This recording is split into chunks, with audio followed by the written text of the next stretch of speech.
Tayo muling manalangin. Iyuko natin ang ating mga ulo. Hallelujah. Aming dakilang Diyos, muli kaming dumudulog sa iyong harapan, sa iyong paanan, dito sa ibabaw ng lupa.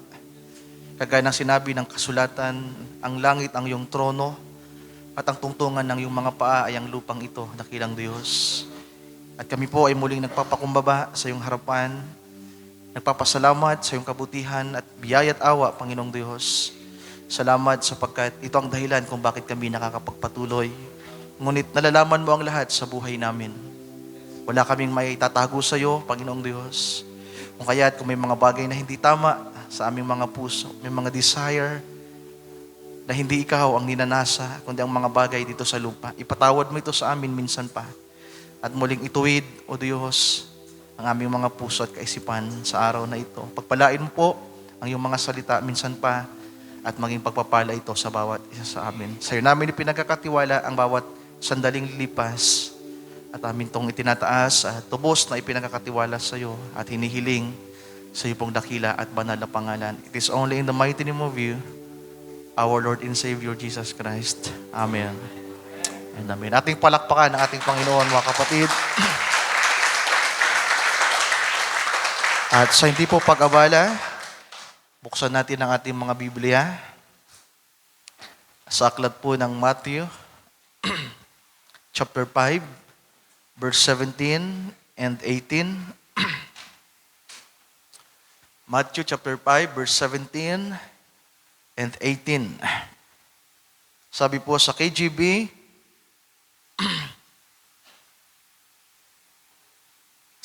basahin natin.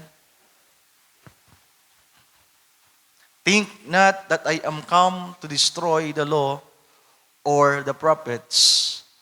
I am not come to destroy, but to fulfill. For verily I say unto you, till heaven and earth pass, one jot or one tittle shall in no wise pass from the law, till all be fulfilled. Ang Diyos ang magpala sa pagbabasa ng kanyang mga salita, sabihin natin, Amen. Amen and Amen. You may be seated, mga kapatid. Magandang gabi sa inyong lahat sa pangalan ng ating Panginoon. So, natutuwa ako. Andito ng ating kapatid, Brother Ochot. Pwede ba nating palakpakan ng Panginoon? Ang sunod kong napansin ay si Sister Maricar. Nalulungkot tayo sa bahaging ito sapagkat ang ating kapatid Brother Dante ay nagpaabot ng mensahe na hanggang ngayon ay meron pong iniindang karamdaman. So patuloy natin siyang isama sa ating mga panalangin, mga kapatid. So nawa ang Diyos ang magpala sa ating lahat sa gabing ito at sa mga nasa live natin. So kung may mga technical error dyan, issue, i-message nyo lang ang mga active sa natin, si Brother Ochot, Brother Chad siguro. Minsan kasi ay nagka-ground yung ating sounds, minsan ay nawawala. So wala nawang maging interruption para sa mga nasa live natin. So sa gabing ito ay nais ko pong mangusap ng isang paksa, mga kapatid, na pinamagatan natin na God's love and law. Love and law. Malawak ito. Pag pinag-usapan ang pag-ibig ng Diyos, napakalawak. Pag pinag-usapan ang law, napakalawak. Pero pupuntuhin ko lamang yung inspirasyon sa topic na ito na dinala ako ng Panginoon sa pagbubulay, mga kapatid. So dito sa verse 17 and 18, ipinapakita dito ang biyaya ng Diyos at ang kanyang law, ang kautusan, the commandments. Ipinapakita dito ang kanyang pag-ibig sapagkat ito ay parallel ng John chapter 3 verse 16 na sinabi ng ating Panginoon sa John 3:16, For God so loved the world that He gave His only begotten Son, that whosoever believeth on Him should not perish, but have an everlasting life. So makikita natin yung pagiging parallel ng John 3:16 sa Matthew 5 sapagkat ang Panginoon siya yung anak ng Diyos Ama na bumaba. Kasabi niya ay, verse 17 ng Matthew 5, sabi ng ating Panginoon, I am come. Ako ay naparito. So siya yung nilalaman ng John 3:16. For God so loved the world that He gave His only begotten Son. Isinugo sa lupa, ibinigay sa mga makasalanan para tubusin. At ipinapakita dito na yung pagdating ng ating Panginoon, yung kaniyang pagiging tao, yung ministry na kanyang ginampanan, yung pagtuturo, pangangaral, hanggang sa ialay niya ang kanyang buhay, ito ay naglalaman ng pag-ibig ng Diyos, mga kapatid. So, ang ating Panginoon, ang kahayagan ng pag-ibig ng Diyos. Kaya nga siya ang pag-ibig. At the same time, sabi ng ating Panginoon na kahayagan ng pag-ibig ng Diyos, sabi niya, ako'y naparito, huwag niyong isipin na ako ay naparito upang sirain ang mga kautusan. Ni kahit man ang sulat ng mga propeta or the prophecy of the prophets. At sabi niya, kundi, verse 18, kundi, yung kadugsong sabi diyan, upang ganapin. English mo muna, Sir Mary Ann. Sabi doon sa 17, but to fulfill. So, ang layunin ng ating Panginoon nang siya ay magkatawang tao ay to fulfill the law, mga kapatid ko. So, dalawang bagay na napakahalaga sa Diyos, ang kanyang pag-ibig, the love, L-O-V-E, at ang kanyang mga kautusan or commandments, L-A-W-E. So, halos love, law. So, pipili lang tayo kung alin yung gusto natin yan. It's either the love of God or the law of God. Pero parehas naman po yan mabuti. Pero titingnan natin kung ano ang ipinahayag sa atin ng kasulatan sa mga bahaging ito ng ating pag-uusapan sa gabing ito. So alam naman natin kung bakit ang ating Panginoon ay naparito sa ibabaw ng lupa. Not only to fulfill the law or to fulfill all the prophecies about Himself, but to redeem us. Sapagkat ang tao ay nagkasala, si Adan ay nagkasala, mga kapatid, at nilikha ng Diyos si Adan na punong-puno ng pag-ibig. When God created man or Adam, He created man with love.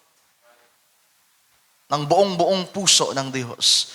Kaya nga ang Episo chapter 1, verse 3-7, kung babasahin niyo, kasama na tayo, lahat ng mga elected people of God from Adam hanggang sa panahon natin, sabi doon, we are predestined. Pag sinabi pong predestined, kumpleto na yan. You are nasa kaisipan ka ng Diyos, you are predestined, you are created, di ba? You are called, you have been elected. Kasama pa dyan yung you are justified, sanctified, glorified. Kasi doon sa predestination, kompleto yon. At ang sabi ng scripture sa Ephesians 2, kung babasahin natin, yung bahaging ito, sa verse 4 na lamang, according as He has chosen us in Him before the foundation of the worlds. Ephesians chapter 1. Verse 4, Ephesians 1:4, according as He has chosen us in Him before the foundation of the worlds, that we should be holy and without blame before Him in love, having predestinated us unto the adoption of children by Jesus Christ to Himself according to the good pleasure of His will. So ayon sa kagandahan ng kanyang kalooban, sa ikasisiyahan ng Diyos, to the praise of the glory of His grace, wherein He has made accepted in the beloved. So, naglalaman niya ng pag-ibig ng Diyos. Naglalaman niya ng kasiyahan niya. So, when God predestined men from Adam to to us, mga kapatid, ito ay naroon ang pag-ibig ng Diyos. God created man in His own image and likeness. At habang ako ay nagbubulay at nagbabasa ng scripture, may panibagong dinagdag na kalungkutan sa aking puso. Kalungkutan na nadama ko dahil nakita ko yung, by the word of God, nakita ko yung isang panahon na nalungkot ang Diyos sa kasaysayan ng tao. Nang likhain ng Diyos ang tao sa ika-6 na araw, ang unang nilalang after na malikha ang mga hayop, sapagkat inuna ng Diyos na nilikha ang mga hayop. Diba? In Genesis chapter 1, nung nagpapasimula ang ika-6 na araw, inuna ng Diyos ang mga hayop sa parang. At nang malikha na ang lahat ng mga hayop sa parang, mga kapatid, then nilikha ng Diyos ang lalaki. At ito'y inelaborate sa chapter 2, paano nilikha ng Diyos ang lalaki at ang babae. At hindi natin alam kung gaano katagal ang pagitan ng paglikha kay Adan at kay Eva. Hindi natin alam. Ang Diyos lang ang nakakaalam at marahil si Adan nung panahon niya. Or even Moses. Kaya lang, di na isulat ni Moses.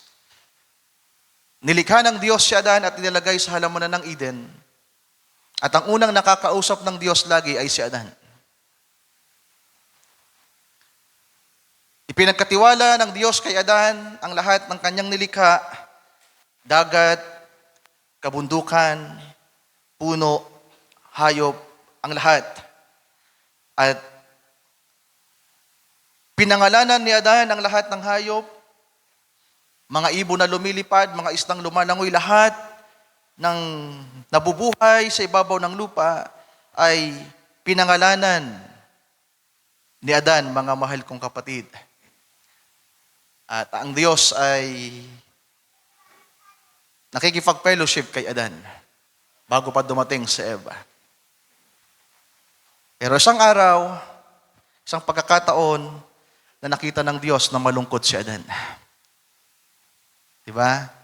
Ang unang nakakita na nalulungkot ang tao ay ang Diyos. At nang makita ng Diyos na nalulungkot si Adan, ang Diyos ay nalungkot din. Ibig sabihin, hindi kontento si Adan na ang kasama niya ay mga hayop at ang Diyos na lumikha sa kanya. Kaya nakita ng Diyos ang isang bagay na hindi mabuti. Ang sabi ng Diyos, hindi mabuti na ang lalaki pala ay nag-iisa. Kaya sabi ng Diyos, sige Adan, lilikhaan kita ng magiging katuwang mo. Kaya bago pa ibinigay ang commandments na bawal kumain si Adan sa punong kahoy ng pagkakilala ng mabuti at masama na nasa halaman ng Eden, una, alam na ng Diyos na andun si Satanas. Siya yon. Sapagkat siya inihulog na ng Panginoon sa kalaliman.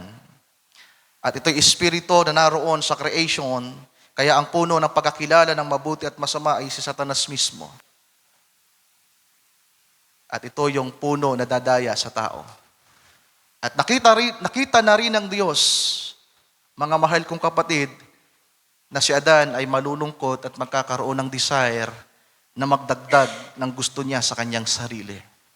Sana maintindihan niyo yung aking pagpapahayag.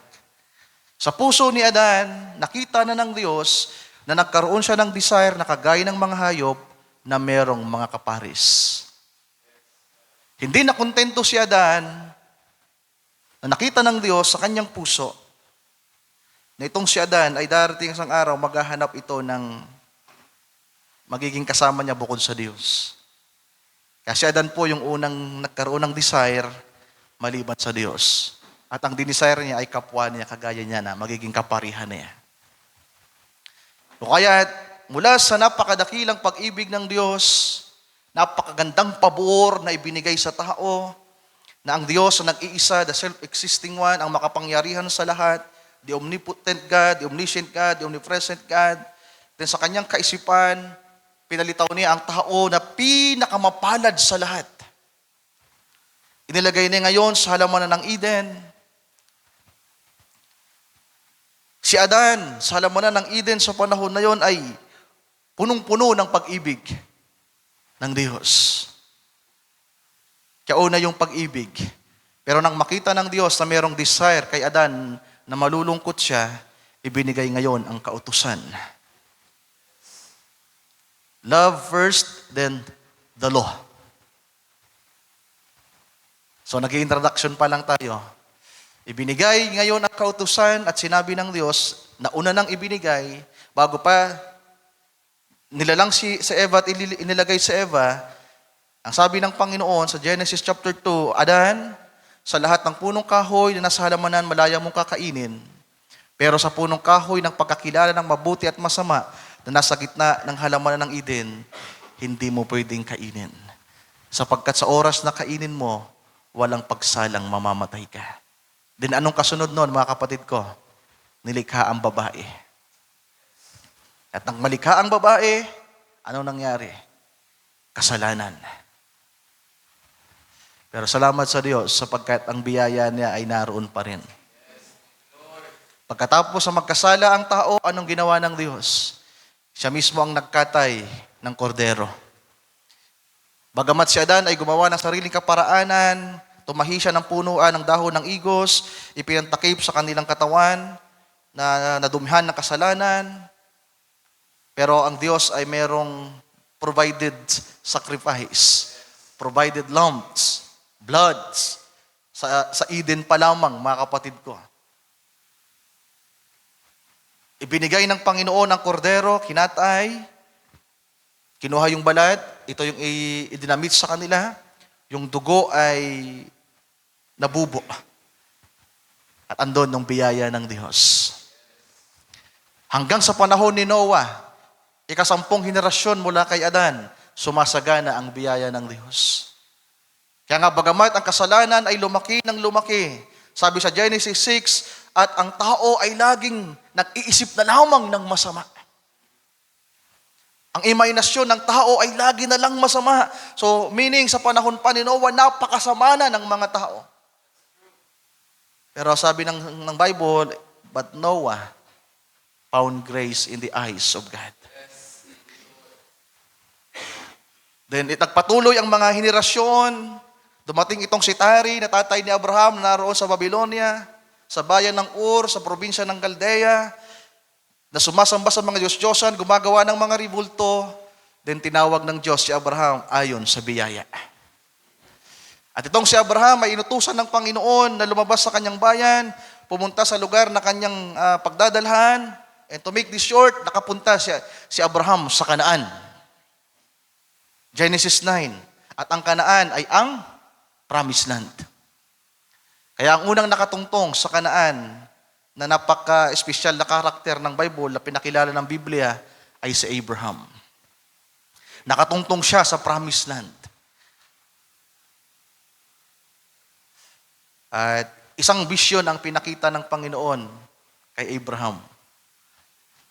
Sabi niya, ang iyong binhi ay maaalipin sa loob ng 430 taon. 400 taon. Sa isang lupain na hindi nila kilala. Alam niyo ba kung bakit? May nangyari kasi noon, so hindi ko na po i-detalye. To make this short, dumating ngayon ang 12 tribes. Andun sila sa lupain ng Ehipto. Inalipin sila, pinarusahan sila, pinahirapan sila, mga kapatid. Pero after 430 years, wala pang law. Pakinggan niyo, wala pang law. Bagamat napakasama ng mga tao, ang mga Hudyo, pero ang biyaya ng Diyos ay nandun. Para patunayan ang biyaya ay nandun, di ba? Isinugo ng Diyos si Moses sa bayan ng Ehipto. Narinig ng Diyos ang kanilang pagtangis, nakita ng Diyos ang kanilang kahirapan, isinugo ngayon si Moses. To make this short again, ang Panginoon ay nag-provide again ng another lambs. Ano sabi ng Panginoon kay Moses? Moses, bukas, lalabas na kayo sa lupain ng Ehipto. Bukas, magiging malaya na kayo. Dadalhin ko kayo sa pangakong lupain. Ito yung ipinangako ko sa inyong ama, sa inyong mga magulang na si Abraham, si Jacob at si Isaac. Bukas ng umaga, sa pagbubukang liwayway, lalabas kayo. Pero bago yon, mamayang gabi, magkakatay kayo ng kordero. Kailangang merong korderong sacrifice. At sabi ng Panginoon, ang dugo ay kinakailangan yung ipahid sa mga hamba ng inyong pintuan. Diba? Yung hamba din mga poste. So ano meron doon, mga mahal kong kapatid? Biyaya. Pag-ibig ng Diyos. Sa kabila na ang mga Hudyo, actually, hindi pa sila, sabihin natin, hindi pa sila bansang Israel. Sa kabila na ang mga tao, hindi exempted ang lahi ni Israel, ang lahi ni Abraham, sapagkat mix na ang dugo nun. Makasalanan na ang dumadaloy na dugo sa mga tao. Wala pang pagkakaiba yung mga Israelita mula sa angkan ni Israel at sa mga Gentiles. Bagamat si Abraham ay pure Gentile. Si Abraham ay pure Gentile, mga mahal kong kapatid, even Isaac. Jacob lang ang Israel, kauna-unahang Israel. Kasi siya yung mismo yung Israel. At lahat ng mga naging anak niya, naging binhi niya, ay tinawag ng mga Israelites people.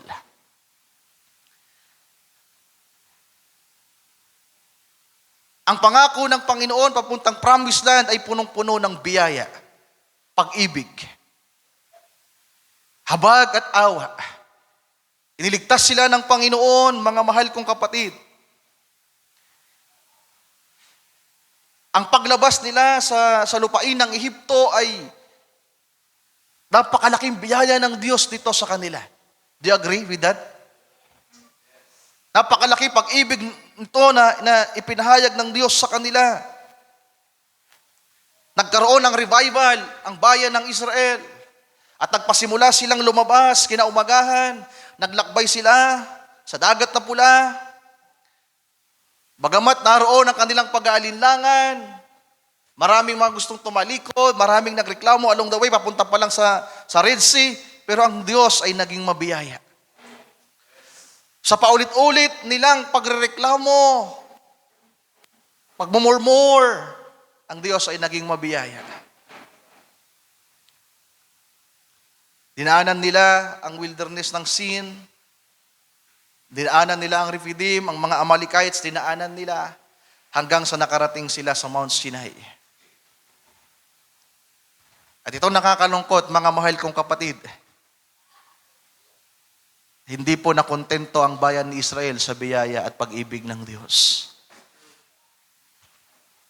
Hindi nakita ng Diyos ang puso ng mga Israelites people na nakatunghay sa Diyos. Kaya anong nangyari? Nang tinawag ng Panginoon si Moses na pumunta sa Mount Sinai, hindi naman dapat magbibigay ang Diyos ng commandments, ng mga palutuntunan. Kakausapin ng Diyos si Moses para ipahayag ang mga bagay na mabuti para sa bayan.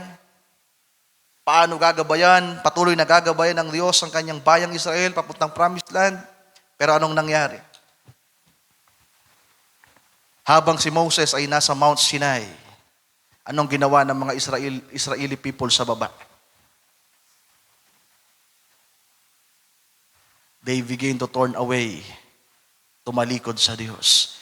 Kinausap nila ngayon si Aaron.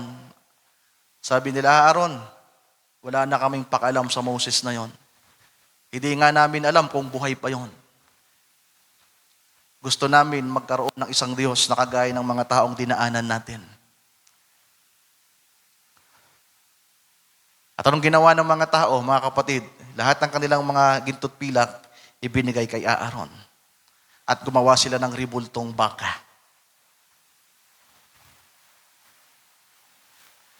At habang ginagawa yon ng bayan ni Israel, alam na yun ng Diyos, mga kapatid. Kaya anong ginawa ng Diyos sa Mount Sinai? Ibinigay ngayon ang 10 utos. Nasusundan niyo ba? Bakit ibinigay ang 10 utos? Ano yung unang utos? Ako ang Diyos na naglabas sa inyo sa Ehipto. Wala kayong ibang Diyos na dapat sambahin. Bakit? Bakit yun ang unang utos? sapagkat nakita ng Diyos ang kanyang bayan nagpasimulang sumamba sa ibang Diyos. At dinagdagan pa yun ng Diyos, yung pangalawa, huwag kayong gagawa ng anumang inanyuan sa langit man sa lupa at huwag nyo silang luluhuran. Saan ulit yon nanggaling? Ang mga Hudyo ay nakita ng Diyos na gumawa ng Diyos-Diyosan. Hanggang sa ibinigay ngayon ang lahat ng kautusan, the Ten Commandments. Ibinigay ang mga ordinances ng Panginoon, mga kapatid. Katingnan niyo. Anong nangyari sa bayan ni Israel? Dahil hindi sila nakontento sa biyaya at pagliligtas ng Diyos. Hindi nila iniukol ang kanilang puso, ang kanilang kaisipan, ang kanilang sarili sa Diyos. Ibinigay ngayon ang kautusan na lalong maglalagay sa kanila sa mabigat na pasanin. Naranasan ni Adan ang kamatayan dahil sa kautusan. At naranasan ng lahat ng mga tao ang kamatayan hanggang sa panahon natin dahil sa kautusan. At ito nakakalungkot, mga mahal kong kapatid. Alam nyo ba kung bakit may church order sa church ngayon? Sapagkat makalipas ang maraming mga taon, nabuhay ang mga Hudyo sa kautusan na ibinigay kay Moses.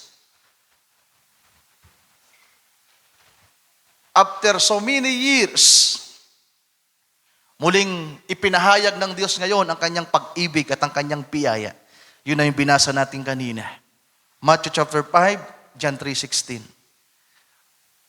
Hindi tao na ang sinugo ng Panginoong Diyos para magligtas, para mag-deliver, kundi siya mismo sa kanyang sarili. Bumaba siya. Nagkatawang tao siya. Dala ang biyaya. Sabi ni Juan, full of grace and truths. Inialay ng Panginoon ang kanyang buhay. Hallelujah! Siya na yung naging korderong sacrifice. Dugo na ngayon ang tumigi sa krus ng Kalbaryo. Well, nung mga una-una, yung mga tao ay nasiyahan, nagalak. May mga Hudyo na natuwa sa pagdating ng ating Panginoon. Kaya ang mga apostoles, they are Jews. Kaya nga ang paglalarawan natin, pag pinag-usapan ang Gentiles, ang karanasan natin, ang church, mga mahal kong kapatid, ang mga apostol ang tipot larawan ni Abraham. Kung si Abraham ang unang nakaranas ng Kanaan, ng Promised Land, sa simbahan naman, ang unang nakaranas ng pagpupuspos ng bautismo ng Espiritu Santo na pangako ng Diyos ay ang mga apostoles. Sila ang unang nakatikim. Bago pa magpasimula ang 7 church ages, bago magpasimula kay Pablo, merong mga alagad, mga apostoles na nakaranas ng dakilang pangako.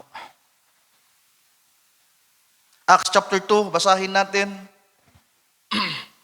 Verse 37 o 38 na lang. From verse 38, Sister Mary Ann. Then Peter said unto them, repent and be baptized every one of you in the name of Jesus Christ for the remission of sins, and ye shall receive the gifts of the Holy Ghost. So ito'y biyaya ng Diyos. Ito'y pag-ibig ng Diyos sa mga tao. Andiyan ang kanyang pangako. In verse 39, for the promise is unto you, and to your children, and to all that are afar off. Amen. Amen. To them, to all that are afar off. Kasama tayo niyan. Na hindi lamang malayo ang distansya sa lugar ng Jerusalem, ng Israel, kundi malayo ang distansya natin ng panahon sa mga apostoles. Thousands of years ang pagitan. Pero merong mga apostoles na nakaranas ng pangako. Natikman nila ang pangako. At ang pangako ng banal na Espiritu ay para sa mga anak ng pangako. Ang pangakong ito, sabi niya, for the promise is unto you, ay para sa mga anak sa pananampalataya. Kung ang promise land na literal ay para sa binhi ni Abraham, ang mga Hudyo, mga mahal kong kapatid, pero merong mga anak sa pananampalataya. At ang ama ng pananampalataya ay ang mga apostoles. Tama ba? At sila ang unang nakaranas kung ano ang meron sa pangako. Na-enjoy nila, mga mahal kong kapatid. Kaya nga nang mahayag ang biyaya ng ating Panginoon, nang siya'y magkatawang tao, nang ialay niya ang kanyang buhay, siya ang naging sakripisyong kordero, tupa, na pinag-aralan natin noong nakaraan na siyang nando sa Revelation chapter 5, na nagtagumpay, na magkalag ng mga selyo. Siya'y tupa, korderong waring sugatan, bago pa itatag ang sanglibutan. Ito'y biyaya at pag-ibig ng Diyos. Kung kaya't nagpasimula ang bagong tipan sa pag-ibig ng Diyos. Pero nakita ng Panginoon ang kalagayan ng iglesia. Nang pumasok sa panahon ni Apostol Pablo, nang pumasok ang kabayong maputi na meron nakasakay na merong pana pero walang bala, ang iglesia ay nadaya. Nagpasimulang ang kanilang puso ay tumalikod sa Diyos. They drifted away. Yan po ang ibig sabihin ng Ephesians 8. Ang kanilang puso ay pumihit. Kaya ano sabi ng Panginoon? Ano ang rebuke niya sa mga Ephesians believers?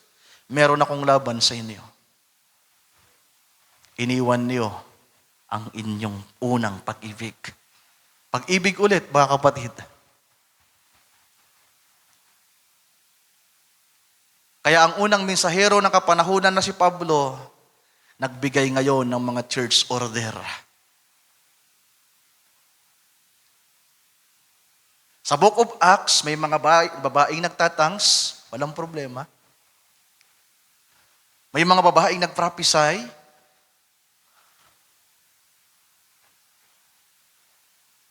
Sa bahay-bahay, nararanasan nila ang revival.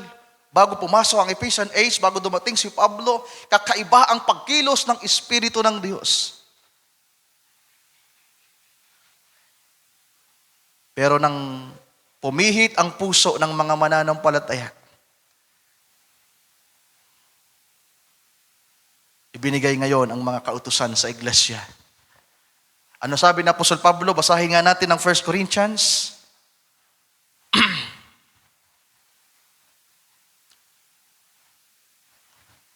1 Corinthians chapter 14. Narito ngayon ang mga church order na napakarami. About tongues, about prophesying, at marami pang iba, mga mahal kong kapatid. Sabi sa verse 33, for God is not the author of confusion, but of peace as in all churches of the saints. Sapagkat ang Diyos ay hindi Diyos ng kaguluhan. Parang ito yung mga Hudyo doon sa Mount Sinai sa baba. Nagpasimula silang magkagulo. Nakita ngayon ng Panginoon through by fold na itong mga taong ito, itong mga mananampalatayang ito ay nagpasimulang magdagdag ng sariling desire at gusto nila. Yung dapat sanang genuine na pagpupuri sa Diyos. Yung dapat sanang genuine na revival, na pagsamba sa Diyos. Nagpasimulang pumihit ang mga mananampalataya at nagdagdag ng mga gusto nila. Hindi sila nakontento sa pagkilos ng Espiritu ng ating Panginoong Diyos. Hindi sila nakontento sa paglilid ng Panginoon. Anong ginawa ng Panginoon? Umalis siya. At ibinigay ngayon ang mga kautusan. sa iglesia. Ano sabi sa verse 34? Let your woman. First time na sinabi ni Pablo ito.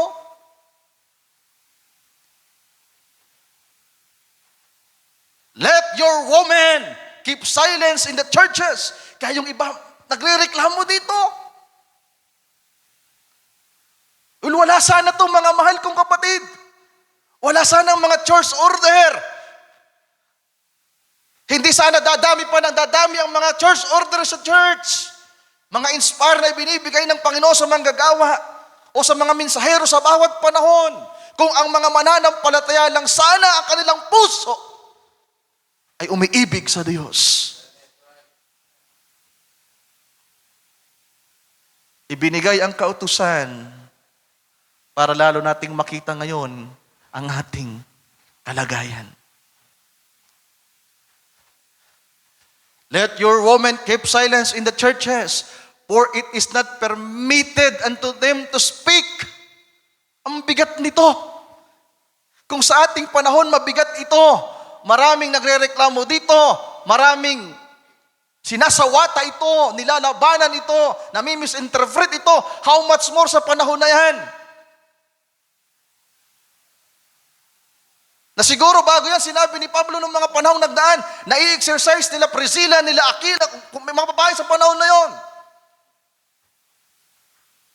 Parang si Adan at si Eva na mayroong equality. Bago ang kasalanan nakapasok. Naiintindihan niyo ba mga mahal kong kapatid? Nagkaroon ngayon ng church order, tingnan niyo. For it is not permitted unto them to speak, but they are commanded to be under obedience also, as also says the law. Wala naman yan sa kautusan sa lumang tipan. Nang mga babae tumahimik, inilalarawan ngayon ni Pablo na kagaya ng kautusan. At ano pang sumunod sa verse 35? If they will learn anything, let them ask their husbands at home, for it is a shame for women to speak in the church. What? Came the word of God out from you? Or came it unto you only? So even si Paul, alam niya, na sa kanyang sinabi, may mga taong mag-aalsa, magre-rebelde, lalaban sa kanya, siya na mismong sumagot, what?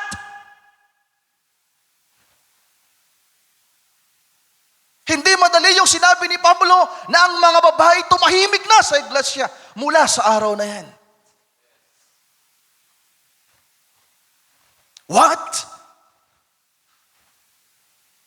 Sa'yo lang ba dumarating ang salita? Ikaw lang ba ang pwedeng datnan ng salita? Parang si Moses. Ano sabi ni Miriam sa kani Aaron? Ikaw lang ba ang kinakausap ng Diyos? History repeat itself lang, mga mahal kong kapatid. Merong Korah, Dathan sa panahon na yon na lumaban kay Moses.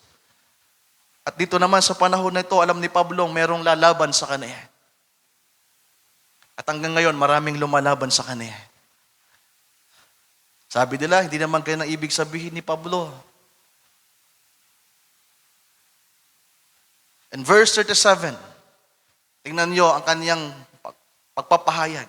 If any man think himself to be a prophet, binitawan niya ang salitang ito. Kung iniisip ng sino mang sasawata sa akin, nasasawatain ang bagay na ito. Kung ikaw ay propeta man, sinasabi mo spiritual ka, let him acknowledge that the things that I write unto you are the commandments of the Lord. Kaya kahit sino pang propetisa na yan, propeta, apostol, pastor, na nangangaral sa panahon natin mula sa panahon na yan na sinabi ni Pablo, na sinasawata ang sinabi niya. Sabi ni Paul, let him be accursed. Kahit anghel pa yan na bumawa sa langit na mangaral ng ibang ebanghelyo, kaysa sa pinangaral namin sa inyo, ay matakwil. Kung minabuti lang sana ng mga mananampalataya na manatili ang kanilang puso sa Diyos, sa kasimplihan ng ebanghelyo, sa kasimplihan ng pagsamba sa Diyos. Pero sadyang ang kalagayan natin bilang tao ay mapaghangad.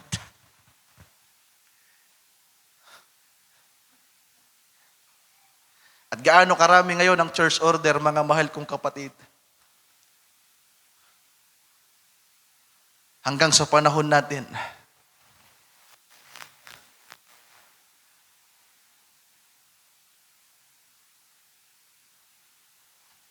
wala sanang mga order na yan kung nasa order tayo. Intindihan nyo ba? Hindi sana kailangan ng order kung tayo po ay nasa order.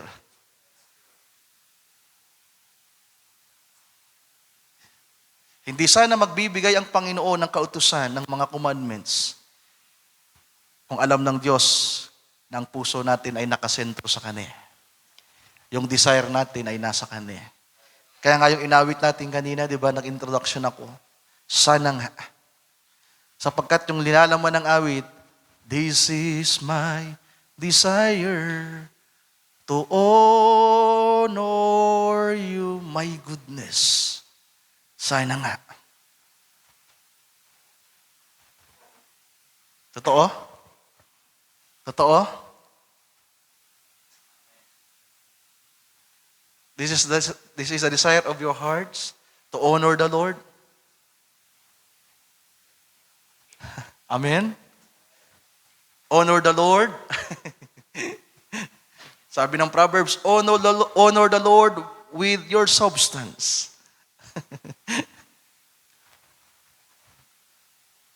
Honor the Lord in everything you do.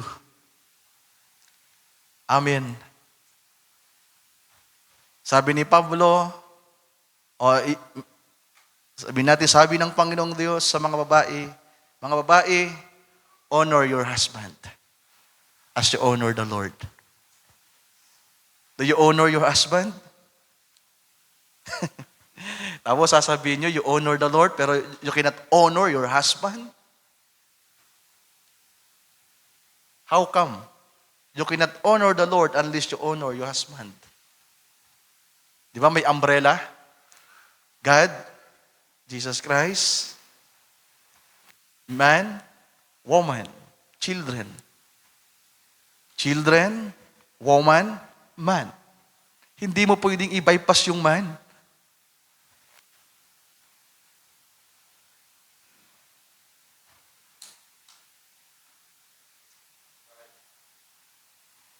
Nakita ng Panginoon sa panahon pa lamang ng Episo na ang puso ng mga mananampalataya ay drifted na, mga kapatid. Nagpasimula silang lumihis at tumalikod. Kaya nung sabi ng Panginoon, may laban ako sa inyo, iniwanan niyo ang inyong unang pag-ibig. Balikan niyo. At tumakbo ang mga kapanahunan ng iglesia, mga kapatid. Tingnan niyo, mula sa panahon ni Moses ang ibigay ang kautusan, bago ibinigay ang kautusan, ipinakita ang biyaya. Merong korderong pinaslang, may pagpahid ng dugo sa mga hamba, may deliverance na nangyari. Hindi na kontento ang mga Hudyo, ibinigay ngayon ang kautusan.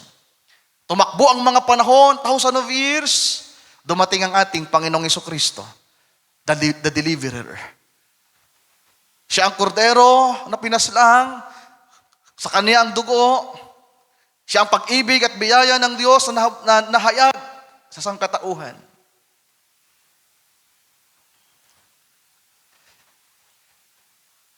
Pinalaya ang mga tao. Pero habang nag-journey, patungo sa higit pang mga pangako ng Diyos,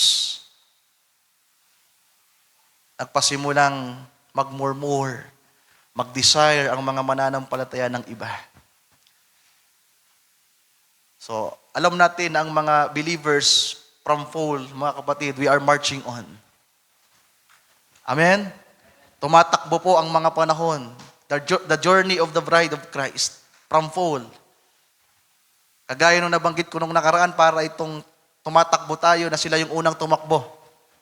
Di ba yung merong larong relay? Kung alam niyo yung larong relay, mga kapatid, paligsahan ng patak ng takbuhan. May 4, minsan 5. O sabihin natin, merong 7 mananakbo. Ang unang humawak ng baton ay si Pablo. Ipinasa ngayon kay Irenaeus, din kay Martin, din kay Columba, din kay Luther, din kay Wesley, din kay Brother Branham, at sa panahon natin. Tumakbo ang maraming panahon. Mula sa panahon na ibinigay ng Panginoon ang kanyang buhay para iligtas, tubusin ang mga mananampalataya. Pero dahil sa kalagayan ng puso ng mga tao na tumalikod sa Diyos,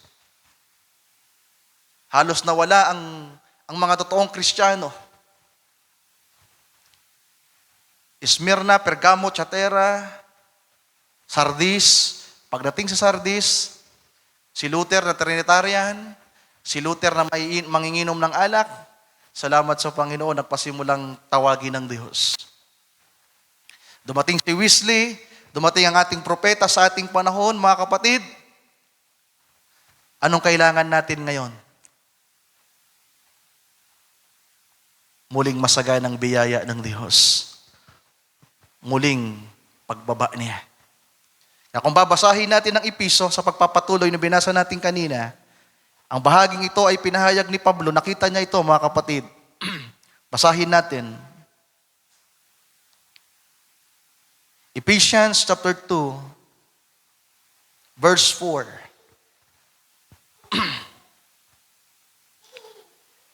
But God, who is rich in mercy. Ito ang kailangan natin. Kung sa panahon nila Moses, kinailangan nila ang awa, biyaya at pag-ibig ng Diyos. Sa panahon nila Apostol Pedro, Apostol Juan, ang mga apostol na sila Mateo ay nangailangan ng habag at awat biyaya ng Diyos. Lalo sa ating panahon, tayo ay nangangailangan. Nang pumasok ang mga kapanahunan ng iglesia, mga mahal kong kapatid, ang iglesia ay tumatakbo ngayon sa tinatawag na church order. Ulitin ko, wala sanang church order kung nasa order tayo. Ang meron sana ay love. Di ba? From faith, virtue, knowledge, temperance, patience, godliness, brotherly kindness, love. Ano sabi na Apostol Pablo sa mga taga-Galasya? Sa bunga ng Espiritu Santo, walang kautusan. Nabasa niyo ba yon? Hindi saklaw ng kautusan ang bunga ng Espiritu Santo. Ano nga ba yung bunga ng Espiritu Santo? Love, joy, peace, meekness. All of that is in order. Pero meron kasing bahagi doon. Ano yung counterpart ng bunga ng Espiritu Santo? Gawa ng laman. Pakikiapid, pangangalunya, paglalasing, at kung ano-ano pa. Kalayawan. Wala sanang kautusan kung ang umiiral ay puso ng mga mananampalataya na umiibig ng buong buo sa Diyos, na nakontento sa biyaya at pagliligtas ng Diyos na ginawa sa kanila. Yan ang nakakalungkot, mga mahal kong kapatid. Hindi tayo nakontento sa biyaya ng Diyos. Hindi natin na-appreciate ang pagliligtas niya.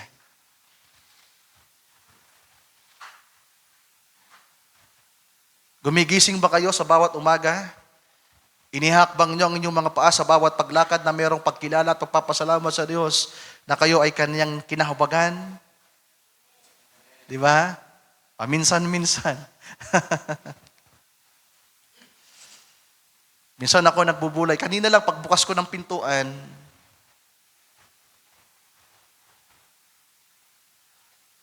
sabi ko, ipinalagay ng Panginoon sa aking kaisipan na ang mga mananampalataya ay hindi mga espiritual.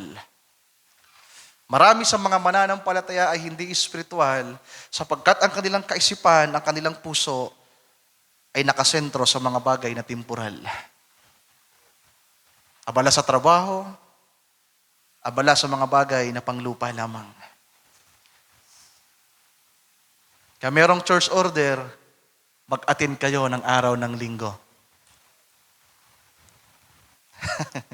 Huwag niyong pabayaan ang inyong pagkakatipon. That is church order. Dahil kung nasa order tayo, araw-araw pwedeng meron tayong fellowship.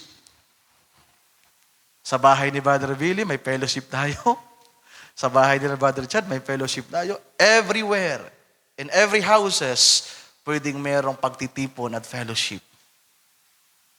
Pero ngayon, nangangailangan ng araw ng linggo, ng day off, ng rest day, para lang makapagsimba tayo.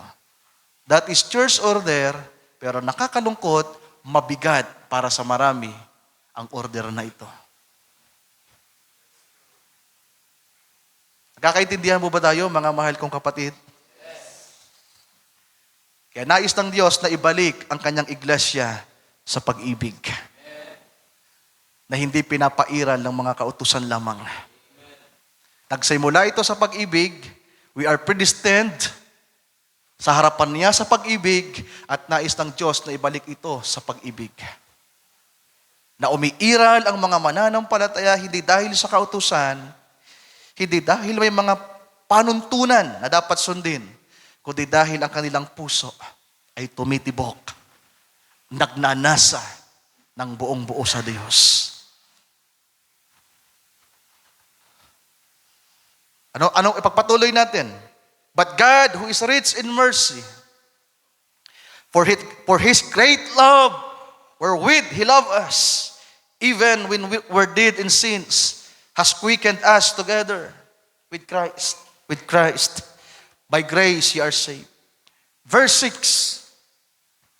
And has raised us up together and made us sit together in heavenly places in Christ Jesus. In verse 7, that in the ages to come, amen, that in the ages to come, maraming mga kapanahunan ng pagdadaanan, 7 kapanahunan, thousands of years, that in the ages to come, He might show the exceeding riches of His grace. So mas higit pala ito na kailangan natin ngayon. Salamat na lang sa pag-ibig ng Diyos. Sapagkat bago ang pag-agaw, muli siyang magpapakita sa mga mananampalataya. Merong appearing na magaganap. Amen!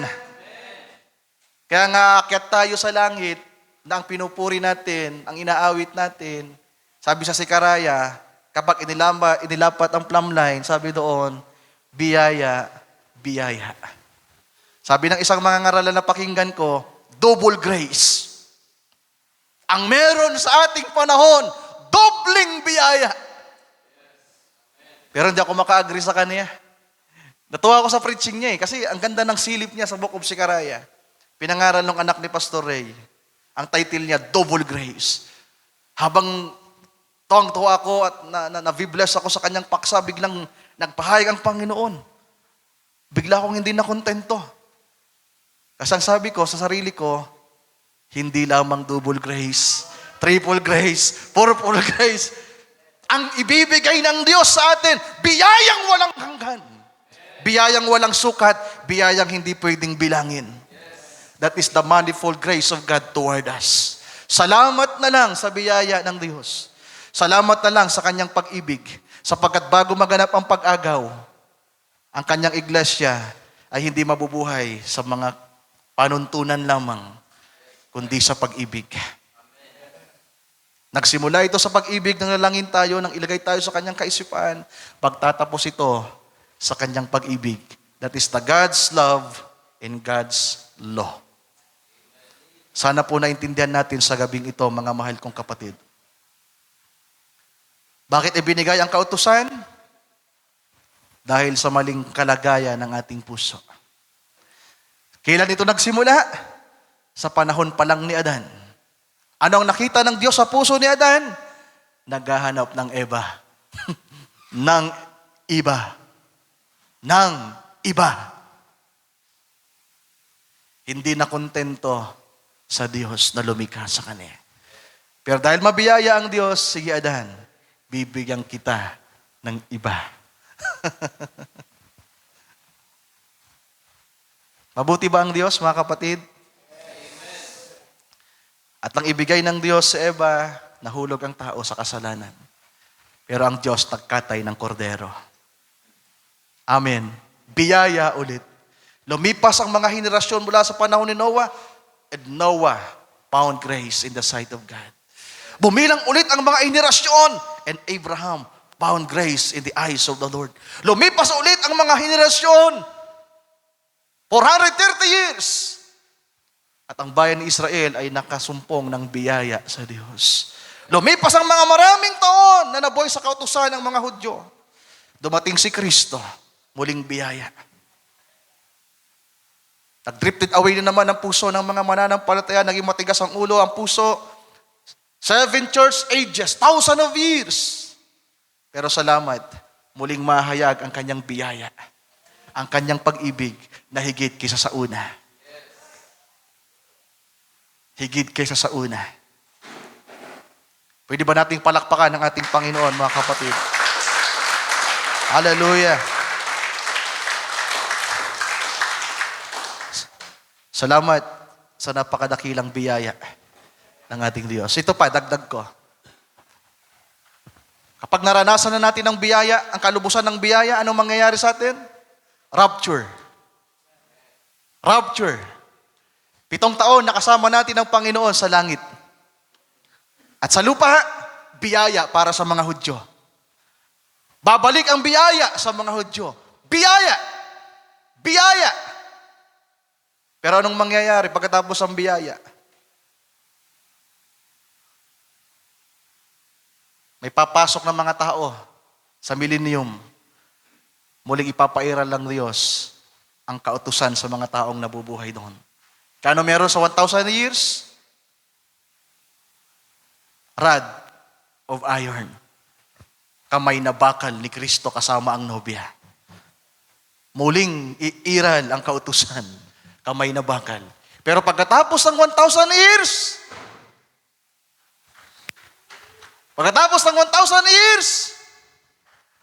bagong langit at bagong lupa.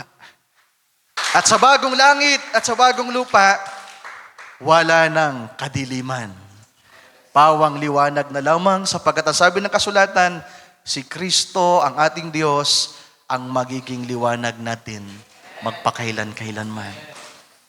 Ating palakpakan minsan pa ang ating Panginoon. O, purihin ang ating Panginoon, mga kapatid. Sa mga nasa baba na hindi narinig yung mga sinabi ko, sa bagong langit at sa bagong lupa, wala nang kautusan. Walang magsasabi, purihin mo ang Diyos. Praise the Lord. Can we shout, thank you, Lord? Wala na. Ang iiral doon ay pag-ibig na hindi mo mapipigilang purihin, sambahin, lawalatiin, pasalamatan ng Diyos. Ang iiral doon ay pawang kagalakan, kasiyahan. Kahit ang mga puno, sa sobrang saya nila, hindi iiral ang batas sa kanila. Walang winter, walang summer, walang spring, walang fall. Laging hinog ang bunga. Tama ba? Purihin ang ating Panginoon, mga kapatid. Tayo lahat ay magsitayo sa oras na ito. Ibabalik ng Diyos ang lahat sa orihinal na kalagayan, sa kanyang pag-ibig. Purihin ang ating Panginoon, mga kapatid ko. Umawit tayo. Awitin nga natin yun ang pinakamagandang awit na pinaawit ni Brother Jeremy kanina. Yung preparation song natin. Sister Chichi, ano nga ba yung awit kanina? Hindi, yung preparation pa lang, bago yung nagkamali-mali sa lyrics. There's no greater... Yun ba yun? Di ba yun ang inawit kanina? Sabi ko, ang ganda. Kala pagdating ng ikalawa, ang ganda pa rin. Nag-struggle na yung kapatid natin. Under ka kasi ng church order, kinakabahan ka, brother. Pero kung pinapairal ka ng pag-ibig, hindi ka mag-struggle. Tama ba? Tama ba? Kung pinapairal tayo ng pag-ibig, hindi tayo mag-i-struggle. Gagawin mo ang isang bagay dahil mahal mo ang Diyos. Mahal mo ang kanyang iglesia. Awitin natin na yan, mga kapatid. You love me. There's no greater love than this. Maaga pa. You love me when I was so unlovely. Thank you, Lord. You sought me when I was lost. Hallelujah. You showed me how much you really love me when you bought me. Thank you, Lord. At the highest cost. Let us sing the song, the chorus. There's no greater love. There's no greater love than this. There's no greater love than this. That a man who gave his life for a friend. There's no higher sacrifice than a man who gave his life. You have paid the precious price for me. Tumigil tayo saglit, mga kapatid. Ipinahayag ng kanta na mayroong umibig sa atin.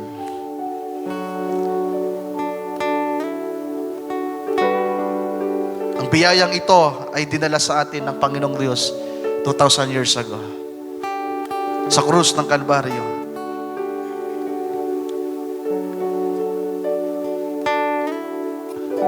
Niligtas ng Diyos ang mga hirang niya. Pinalaya at nais dalhin sa pangakong napakainam. Bagong langit at bagong lupa. Ramdam niyo po ba ang pag-ibig ng Diyos na yan, mga kapatid? Ipikit nga natin ang ating mga mata, saglit. Hanapin niyo yung pag-ibig na yan kung nasa puso niyo. Sabi ng awit na inawitin kanina, Panginoon, narito ang puso kong bukas. Yes. Nakikita ng Diyos ang laman ng puso natin, mga kapatid. He knows everything. Ang ating puso ay lagi nasusumpungan na tumatalikod sa Kanya. Pumipihit sa mga bagay ng mundo at tinatalikuran natin ang Panginoong Diyos. Binigay ang mga kautusan sa iglesia para itama ang ating kalagayan. Para lagi tayong paalalahanan kung anong mabuting gawin. Pero nais ng Diyos ng ating mga puso ay tumitibok sa Kanya. At isang araw, mga kapatid ko, ibabalik ito ng Diyos. Muli niyang ipaparanas ang napakasaganan niyang biyaya sa atin. Just wait for the right time. Just wait for the Lord. Just wait for the Lord. Sabi ni David sa kanyang kaluluwa, "O kaluluwa ko, pagtiisan mong hintayin ang Diyos." Nakagaya sa paghintay, sa pagbabantay sa umaga. Hintayin natin ang Panginoon, mga kapatid, sa kanyang pangako. Amen? Hindi madali ang maghintay. Hindi madali ang maghintay. Hindi madali ang maglakbay. Pero patuloy lang tayo sa pananampalataya. Huwag tayo tatalikod. Oo, may mga pagkukulang, may mga pagkakamali. Pero salamat sa mga salita ng Panginoon na malimit tayo at patuloy tayong itinatama, mga kapatid. Awitin natin ulit yung chorus at tayo mananalangin. There's no greater love than this. Walang kagaya ng pag-ibig na yan. Walang kagaya ang pag-ibig na yan. Balikan niyo ang pag-ibig na yan. Bulayin ninyo. Damahin ninyo. Pakaisipin ninyo ang pag-ibig na yan. Hallelujah. There's no higher sacrifice than a man who gave his life.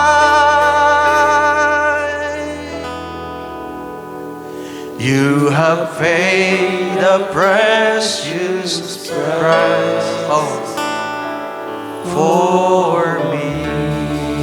You have paid a precious price for me. Mga kapatid ko, binayaran niya ng napakahalaga, ng napakamahal ang ating mga pagkakasala. Tinubos niya tayo nang hindi natin kayang bayaran. Please, hanapin niyo ang pag-ibig na yan sa puso niyo. Kung paanong inibig kayo ni Kristo. Kung paanong inibig tayo ng Diyos, hanapin natin ang pag-ibig na yan sa puso natin. Pray for the Lord. Namamanhik si Pablo sa kanyang panahon at namamanhik ako sa inyo sa gabing ito, mga kapatid. Even the Lord says, love the Lord your God with all your hearts, with all your soul, with all your strengths, and with all your minds. Love the Lord your God. It is that, and that's the great commandments, the very commandments. Ibigin ang Diyos. Ibigin ang Diyos ang buong puso. Tayo manalangin. Isama natin ang request prayer para kay Baby Fall. Ito yung anak nyo, Brother Wilson. At si Brother Dante, mga kapatid. Let us pray. Hallelujah. Dakilang Diyos, maraming salamat po muli sa gabing ito. Sa isang paksa na nagpapaalaala sa amin kung paano ipinaranas mo ang iyong pag-ibig. Ang iyong biyaya, O Diyos, at ang iyong kautusan, ang iyong commandments, Lord. Sa sulat ni Pablo sa Episo 1 na binasa namin, mga talatang 3 hanggang 7, pinili mo kami bago pa itatag ang sanglibutan. We are predestined, elected, before the foundation of the world, before you in love. And you made us accepted in the beloved for the praise of the riches of your grace and glory, Panginoong Diyos. Lord, si Adan ang nilikha mo, masaya kang nilililo, kinaanyuan si Adan. Masaya ka, Panginoon Diyos, sapagkat meron ka ng mga kasama na kawangis mo. Pero nasumpungan mo sa kanyang puso na siya'y nalulungkot sapagkat nakita niya ang mga hayop sa parang na may mga kapareha at nasumpungan mo ang kanyang puso na naghahanap ng iba. At salamat sa iyong biyaya, Panginoong Diyos, sapagkat sa kabila na nakaramdam ka rin po ng kalungkutan sa panahon na yon, ibinigay mo pa rin kung ano magpapasaya sa tao.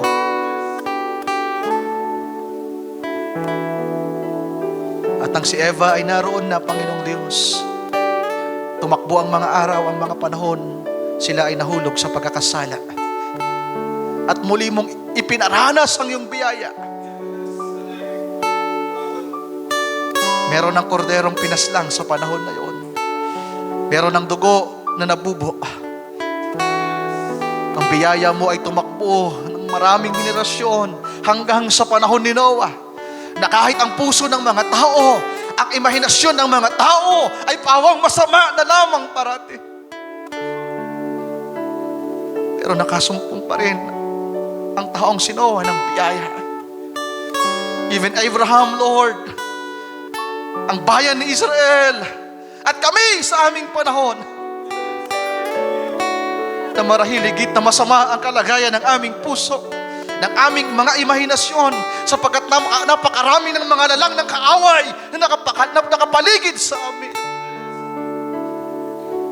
Panginoon, higit na masama ang aming panahon. Sa mga kapanahunan ng iglesia, sinabi ng propeta na ito ang pinakamadilim sa lahat ng panahon. Kung ang iglesia ng Episo, pumihit ang kanilang puso, Lord, sa panahon namin,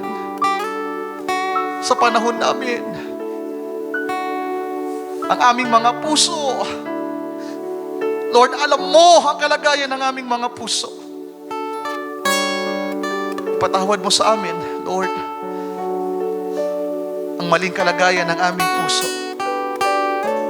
ang maling desire ng aming puso, ng puso namin ay nakatuon sa mga bagay ng lupa. Ipatawad mo sa amin minsan pa sa oras na ito, sa gabing ito, ang mga bagay na ito, Panginoon, at patuloy kaming umaasa na kung paanong aming napakinggan sa gabing ito, kung ang mundo ay napakasama, higit na madilim, Lord, ang kailangan namin ay higit na biyaya sa panahong ito. Salamat po sapagkat may pangako para sa amin. Sinabi ng propeta na magkakaroon muli ng isang napakadakilang revival, Lord, na ang revival na ito ay papakilusin ng iyong mayamang biyaya, Panginoong Diyos, sa mga huling araw na ito. Lord, pinapaira lang yung iglesia ngayon ng mga church order. Bawat iglesia ay may mga kanya-kanyang panuntunan. Laging ipinapaalaala sa amin kung anong mabuting dapat namin gawin. Lagi ipinapakita sa amin ang mga maling bagay na aming nagagawa. Pero isang araw, ang mga bagay na ito ay mawawala. Sapagkat ang aming mga puso ay mailalagay sa isang tamang kalagayan. Maaabot namin, Lord, ang perfection. Maaabot namin ang agape love, Lord. Mararanasan namin ito. At ito'y aming hihintayin, Panginoong Diyos. Maghihintay kami sa iyo at sa iyong mga pangako sa mga huling araw na ito. Sapagkat wala kaming magagawa kung wala ka. Wala kaming magagawa kung wala ang mga pangakong ito na aming mararanasan sa mga huling araw na ito. Lord, maraming salamat sa pagpapaalaala mo sa amin sa gabing ito. Nariyan ang iyong mga kautusan upang ipakita sa amin kung anong mabuti at kung ano ang tama. At habang nariyan ang iyong kautusan, Panginoon, ang mga church order, lalo namin nakikita ang aming mga sarili sa kahinaan at mga pagkukulang.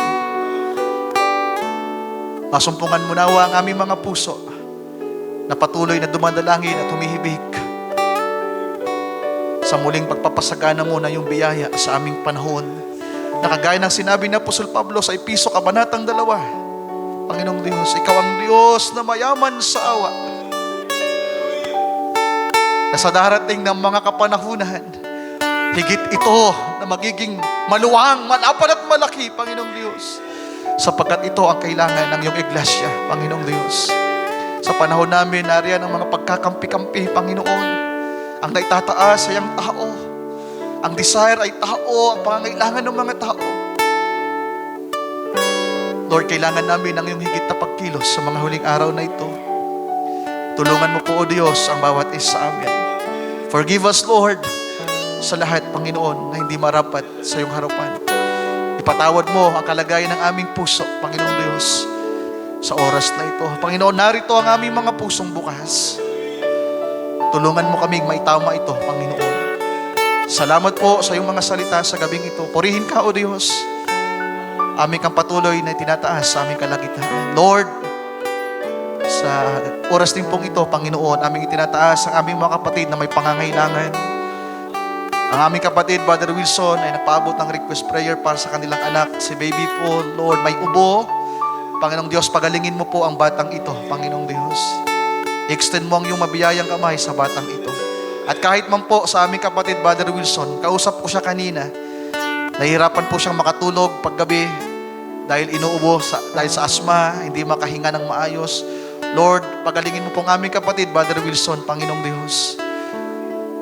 Ibalik mo ang kalakasan sa kanyang pisikal na katawan. Ganon din po sa aming kapatid, Brother Dante, Lord, na patuloy po nag-iinda ng karamdaman sa kanyang pisikal. Sa mga kapatid na may karamdaman, kay Sister Guy, Lord, kay Brother Alex, kay Brother Joe, kay Brother Robert, sa iyong lingkod, Panginoon, na nandito ngayon sa harapan. At sa bawat isa na mayroong mga iniinda, itinataas namin sa iyo ang lahat ng ito. At hindi lamang po sa pampisikal na kalagayan, kahit man po sa emosyonal, Lord, sa pinansyal, Panginoon, tulungan mo po ang bawat isa. At higit sa lahat, sa spiritual, Panginoong Diyos. Help us, Lord. Help us, Lord Jesus. Lord, maraming salamat. Pinupuri ka namin. Tinataas ka namin. We bring back to you all the glory and honor and praise, Lord. And we ask all these things in prayer. In the mighty name of you, our Lord and Savior, Jesus Christ. Amen. Amen. Amen. And amen. Ating palakpakan ng ating Panginoon, mga kapatid.